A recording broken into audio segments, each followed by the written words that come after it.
ای اونایی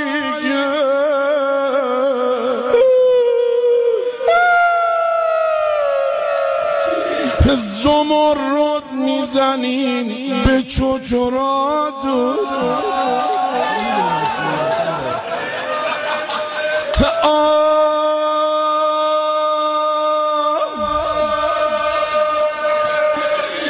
ای اونایی که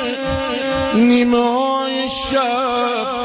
قلب میخورین با دوز بذرات آدم میمیره براتون آدم میمیره براتون آدم میمیره براتون آدم میمیره براتون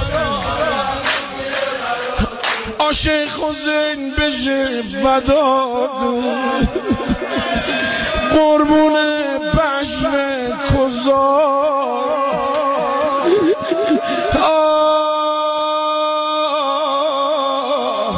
هر کی ناله نکنه انشالله کیرش راست نشه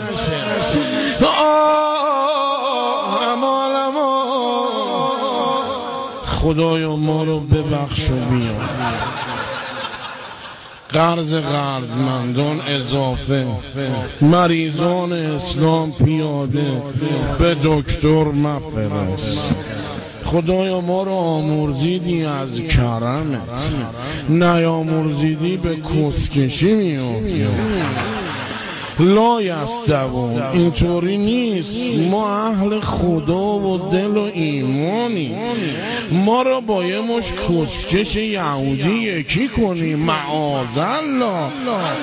اونا برن جای صفا ما بریم جای